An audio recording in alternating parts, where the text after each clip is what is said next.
being a human being is not easy as opposed to an animal, because we're born and nobody gives us like a direction. Our parents might be a little bit, our college, teachers, etc., mentors, but generally we're on our own. And it's a very, very difficult process. You wake up in the morning and you don't really know what you can do. You could choose 12 different paths. It can be very confusing and very overwhelming. When you find that sense of purpose, when you find what I call your life's task, everything has a direction, everything has a purpose. Your energy is concentrated. It's not like you're just going down a single narrow pathway. It's not like life becomes boring and it's just about discipline and solving problems.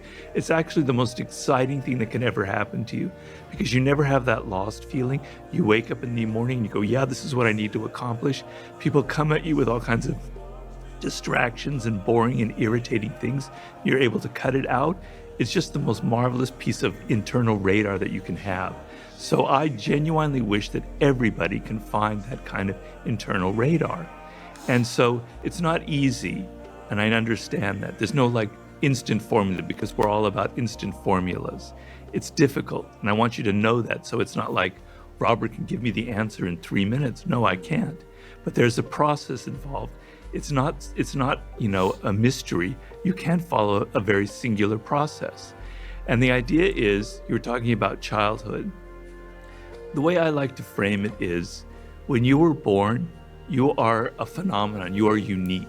Your DNA has never occurred in the history of the universe, going back billions of years. It will never occur in the future. Your life experiences with your parents and everything that you experience in your early years going on up is unique. It's yours. You're one of a kind, right? One of a kind. So that is your source of power. To waste that is just the worst thing you can do in your life. And what the power is finding that uniqueness, what makes you you, and how you can mine that, and how you can go deep into it and use that. I guess most of us try to fit in, try to fit in a group, or to be like the others, like to not be the exception, but to be exceptional is literally what it means, to be the exception. Exceptional means to be the exception. If you see the most famous people and most successful ones, each one have their unique style and are different in some way, That's what makes us amazing and beautiful. Our uniqueness. Let's continue. To create a career path, right? And so I tell people, when you're a child, when you're 4 or 5 or even younger, you have what the great psychologist Maslow called impulse voices. They're little voices in your head that say, I love this, I hate that. I like this food, I don't like when mommy moves this way, I like when daddy comes from here. You're very cued into who you are and what you like and what you don't like. And these voices kind of direct you in certain ways, right? And when you're very young, they direct you towards intellectual, mental pursuits as well. And there's a book I recommend for everybody. It's Howard Gardner's 5 Frames of Mind. It's helped me immensely. The idea is, he talks about 5 forms of intelligence. Our problem is we think of intelligence as mostly intellectual, but there are many forms of intelligence. There's the intelligence that has to do with words. There's abstract intelligence that has to do with patterns and mathematics. There's kinetic intelligence that has to do with the body. There's social intelligence. He has 5 of them. And the idea is, your brain naturally veers towards one of them. It can veer towards 2 of them, that happens, but generally one of them kind of dominates, right? And it's like a grain in your brain that's going in a certain direction. You want to go with that grain, and because that's where your power will lie.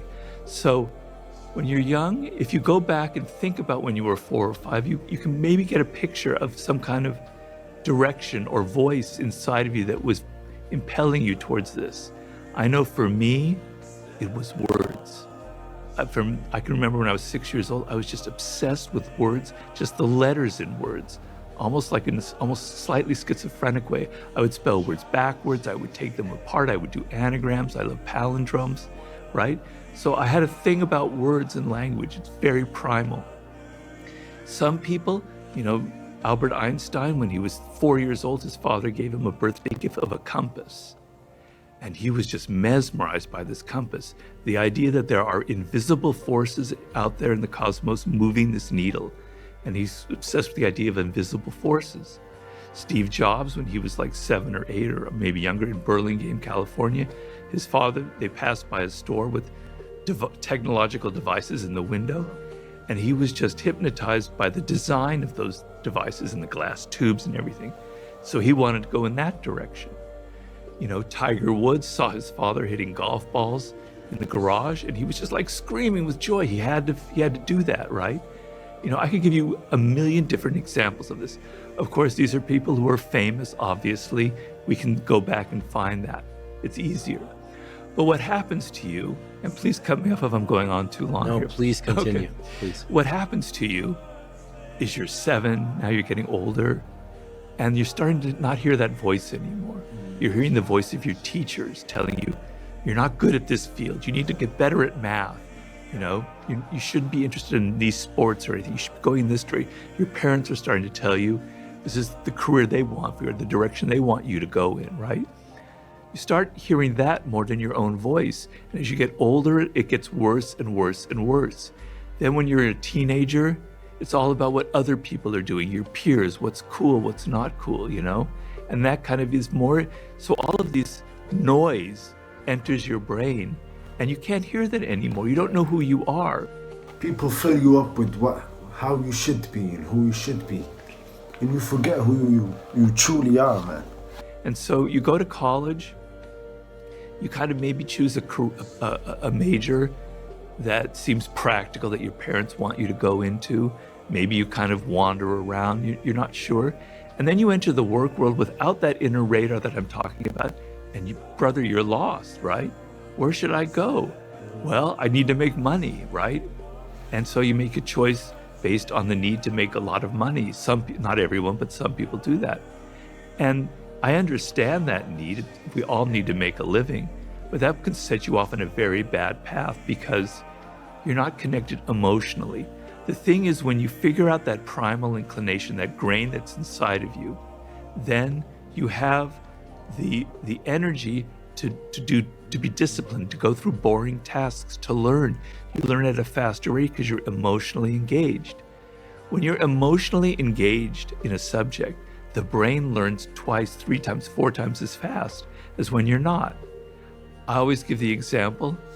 In college, I studied foreign languages, which was kind of a passion of mine.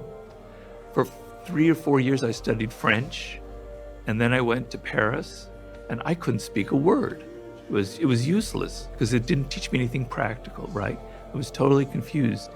But I was in Paris, and I loved it, and I wanted to live there, right? And I had a girlfriend, and I needed to speak French to her. And I can tell you, in 1 month, I learned more than those 4 years of university because I wanted to, because I was engaged. My emotions were there. It was like I had to survive to learn French.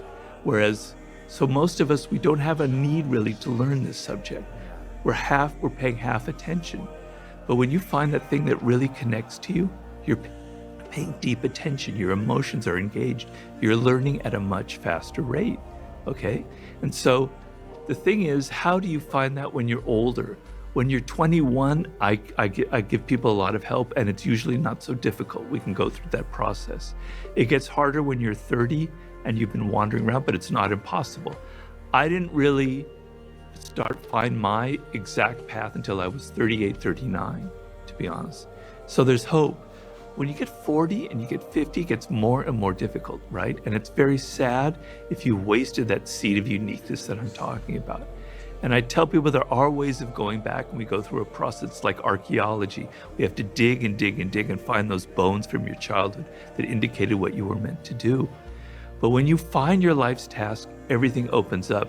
It doesn't mean you figured out, okay, I've got to aim for this particular job when I'm 28. That's not how it works. It gives you a sense of direction. You can try different things. You can experiment. You can have fun when you're in your 20s. You're going to learn skills. But it gives you an overall framework instead of, all of this confusion, this chaos, social media, the internet. I could go here, here, here. You're lost at sea. It gives you a very important sense of direction, a compass. So for those who don't know, this was Robbert Greene, the writer of 48 Laws of Power. Amazing book. Really, really great book. I mean, and I absolutely agree.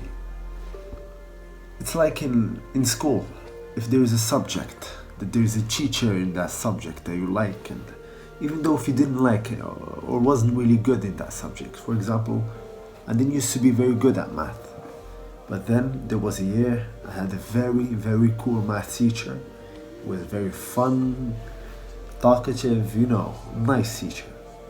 And he made me fall in love with the subject, Same thing in life, in work, in everything.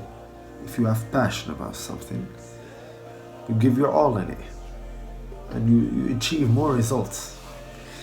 God bless you, man. God bless you. And I hope to see you on the next one, huh? I hope so. Bye-bye.